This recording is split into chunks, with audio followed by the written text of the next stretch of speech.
वज़ीर आज़म शहबाज शरीफ ने कहा है कि स्वीडन वाक़े की जितनी मज़म्मत की जाए कम है। अरबों मुसलमानों के दिल इस वाक़े पर दुखी हैं। पार्लियामेंट के मुश्तरका इजलास से खिताब करते हुए वज़ीर आज़म ने कहा कि हम तमाम मज़ाहिब का एहतराम करते हैं। इस्लामोफोबिया और इस्लाम के खिलाफ आग बढ़ती जा रही है। स्वीडन वाक़या मुसलमानों और ईसाइयों को लड़ाने की साजिश है। वज़ीर आज़म ने कहा कि पूरी दुनिया को बताया जाए कि इसे किसी सूरत बर्दाश्त नहीं कर सकते।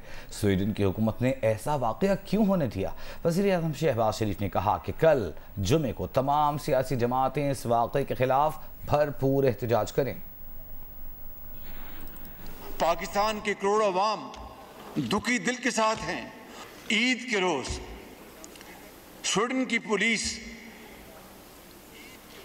उस खबीस को ये इजाज़त दे कि वो आके कुरान की बेरुमती की करे। मैं समझता हूं कि कभी किसी ने सोचा तक नहीं था। ये ऐवान स्वीडन की हुकूमत की पुलिस की इस हरकत की भरपूर मजम्मत करे और पूरी दुनिया को बताए कि ये नाकाबिले बर्दाश्त है। कुरान करीम में बहुत सारे नबियों का जिक्र आया है। हज़रत मसीह का भी जिक्र आया है कुरान करीम में, हज़रत मरियम का जिक्र आया है, और हम बतौर मुसलमान उनको नबी मानते हैं। कुरान करीम के अहकामात के मुताबिक उनका एहतराम करते हैं, उनकी किताबों का एहतराम करते हैं।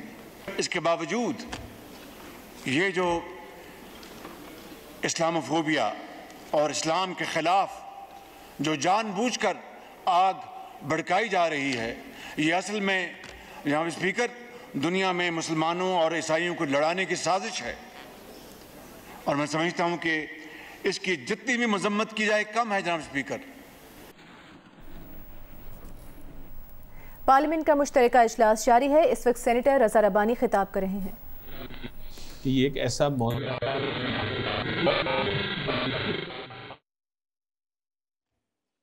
बात की जाए जनाब स्पीकर, तो जनाब इंटरनेशनल कानून की धज्जियां उड़ाई गई, क्योंकि इंटरनेशनल कानून में यह कहीं पे बात नहीं कही गई कि किसी मजहब के खिलाफ आप हेट स्पीचेस करें। जनाब स्पीकर, अगर हम फ्रीडम ऑफ एक्सप्रेशन की भी बात करें तो even then Mister Speaker, freedom of expression is also to be within the bounds of law. And no canons of law, Mr. Speaker, permit or allow that a sacred book of a religion, in the name of freedom of expression, should be allowed to be burnt by any one individual.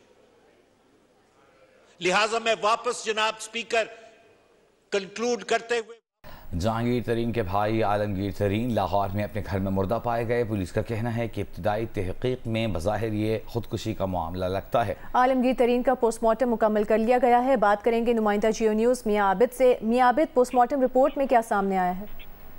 जी, ये postmortem अभी कुछ देर पहले मुकम्मल हो गया है आलमगीर तरीन का, और इनकी जो पोस्टमार्टम के बाद बॉडी जो है वो उनके वर्षा के हवाले कर दी गई है, और ये रात को 9:30 बजे उनका जनाजा होगा। जो पोस्टमार्टम की इब्तदाई रिपोर्ट आई है उसमें यह कहा है कि गोली सर के एक तरफ कान के ऊपरी हिस्से में लगी और कनपट्टी से दाखिल होकर बाएं तरफ से निकल गई। इनके दाईं तरफ से ही फायर हुआ और एक ही फायर हुआ। दिमाग के टिश्यूज बुरी तरह मुतासर हुए, बहुत ज्यादा खून बह जाने की वजह से इनकी मौत वाकई हुई, जबकि जिस्म पर तशद्दुद के कोई निशानात नहीं पाए गए और ना ही कोई नशे की ज्यादती के शवाहिद मिले हैं। तो ये पोस्टमार्टम रिपोर्ट थी इनकी इब्तिदाई। इसके बाद जो पिस्टल वहां से लिखा वो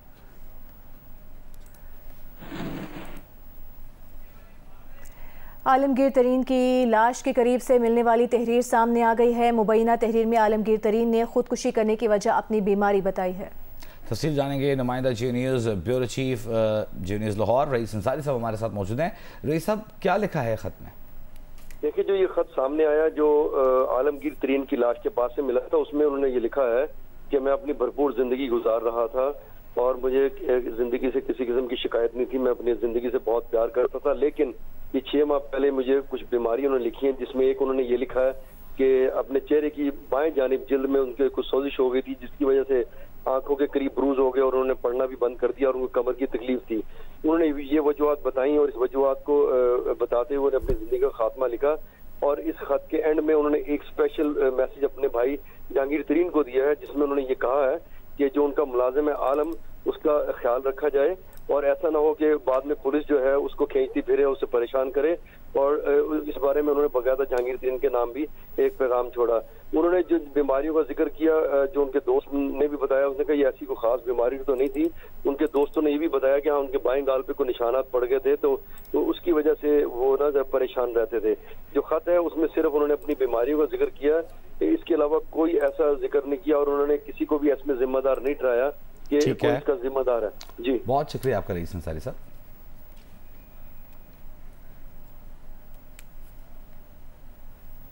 कराची में बिजली की बंदिश के खिलाफ माड़ीपुर रोड पर एहतजाज जारी है। माड़ीपुर रोड पर मुजाहिरीन ने पुलिस पर पथराव किया है। नुमाइंदा जियो न्यूज़ राहिल सलमान हमारे साथ मौजूद हैं। राहिल, क्या सूरत हाल है? जी, इस वक्त भी जो है वो सूरत हाल बरकरार। शाम को तकरीबन 4:30-5 बजे स्टार्ट होते हैं मुजाहरा और माड़ीपुर रोड के दोनों ट्रैक पर इस वक्त मुजाहिरीन के कब्जे में है। अब से कुछ देर पहले जो है मुजाहिरीन ने पुलिस पर पथराव किया था, जिसकी वजह से पुलिस को एक कदम पीछे हटना पड़ा, लेकिन उसके बाद से पुलिस ने दोबारा अपनी पेशकदमी जारी रखी है और इस वक्त भी जो है कोशिश की जा रही है इसके किसी तरह मुज़ाकरात के जरिए इस मामले को हल किया जाए। लेकिन मुजाहिरीन जो है वो किसी तौर भी पुलिस से मुज़ाकरात कामयाब करते हुए नजर नहीं आ रहे। पुलिस हुकाम ये बताते हैं कि उनकी भरपूर कोशिश है कि किसी तरह से जो ये मुजाहिरीन से तौर पर उनको यहाँ से मुंतकल कर दिया जाए। दुनिया भर में जून गर्म तरीन महीना रहा। आलमी सतह पर दर्जा हरारत आधा डिग्री यानी कि आशारिया 5 डिग्री सेंटीग्रेड बढ़ गया। यूरोपीय यूनियन के माहिरीन के मुताबिक यूरोप के शिमाल मगरबी इलाकों, कनाडा के मुख्तलिफ इलाकों, अमरीका, एशिया, ऑस्ट्रेलिया के मशरकी इलाकों में जून रिकॉर्ड दर्जा हरारत नोट किया गया और जून मामूल से ज्यादा गर्म रहा। दूसरी तरफ मगरबी ऑस्ट्रेलिया, मगरबी अमरीका और मगरबी रूस में जून मामूल से ज्यादा ठंडा था। पाकिस्तान स्टॉक एक्सचेंज में कारोबार का मुस्बत दिन रहा। PS600 इंडेक्स 626 पॉइंट्स के इजाफे से 44,178 पर बंद हुआ और तकरीबन 14 माह बाद PS600 इंडेक्स 44,000 की सतह से ऊपर चला गया है। गिलगित बल्तिस्तान के नए वज़ीर के इंतखाब के लिए सियासी जोड़ तोड़ उरूज पर पहुंच गया। बिल्कुल, तहरीक इंसाफ में धड़ेबंदी सामने आई है। मजीद बता रहे हैं नुमाइंदा जियो न्यूज़ सादत अली मुजाहिद। जी, इस वक्त मैं GB असम्बली के दाखिली दरवाजे पर मौजूद हूँ। सियासी सूरत हाल यहाँ बड़ी तेज़ी से तब्दील हो रही है। अपोजिशन के अरकान बज़ाहिर इस वक्त बिखरे हुए नज़र आ रहे हैं, जिसका एतराफ़ उन्होंने ख़ुद भी किया है। लेकिन अपोजिशन लीडर का ये कहना है कि हमें मज़ीद 5 अरकान की हिमायत भी हासिल है, जबकि उनकी अपनी तादाद अपोजिशन जमातों की 9 है। असम्बली में वज़ीर आला बनने के लिए 17 अरकान की हिमायत दरकार है। दूसरी जानिब अगर देखें तो फॉरवर्ड ब्लॉक जो कल खुलकर सामने आया था, आज जो है हम ख्याल ग्रुप जो काफ़ी अरसे से मुतहरिक था और वज़ीर आला से उनके इख्तलाफात भी सबके सामने ज़ाहिर हुए थे, लेकिन साबिक वज़ीर आला से, लेकिन अभी इन्होंने भी खुलकर यह ऐलान किया है कि उनको भी 8 अरकान की हिमायत हासिल है, जिसमें फॉरवर्ड ब्लॉक शामिल नहीं है। एक हम ख्याल ग्रुप जो है वो तकरीबन पिछले 1 साल से हम 4-5 बंदों का एक हम ख्याल ग्रुप था, जो कि चीफ मिनिस्टर साहब की पॉलिसीज़ से अक्सर जो है इख्तलाफ राय हमने रखा। मीटिंग्स के अंदर भी, फोरम्स के ऊपर भी हमारा इख्तलाफ राय रहता था, बाज़ी चीज़ों के अंदर, पार्टी के अंदर और हुकूमती उमूर के अंदर। तो वो जो हम ख्याल ग्रुप है, वो हम ख्याल ग्रुप अब हम ग्रो कर रहे हैं और 8-10 तक हम इंशाल्लाह पहुँच जाएंगे। जहाँ तक बात है कि हाजी साहिबान की फॉरवर्ड ब्लॉक की, तो उसके हवाले से भी सोचा जा सकता है, देखा जा सकता है, वो हमें ज्वाइन कर लें। और जहाँ तक मेरी ज़ाती राय है कि इस सिलसिले में गिलगित बल्तिस्तान का जो इस वक्त का सियासी मंजरनामा है, ये बुनियादी तौर पे मुतकाज़ी है गिलगित बल्तिस्तान में एक कलेशन गवर्नमेंट की। इस पे तमाम सियासी अकाबरीन को मेरी नज़र में सर जोड़ के बैठना होगा और जितनी भी सियासी जमातें हैं उन सब ने मिल के इस मरहले को जो है वो बेहतर अंदाज में आगे लेके जाना।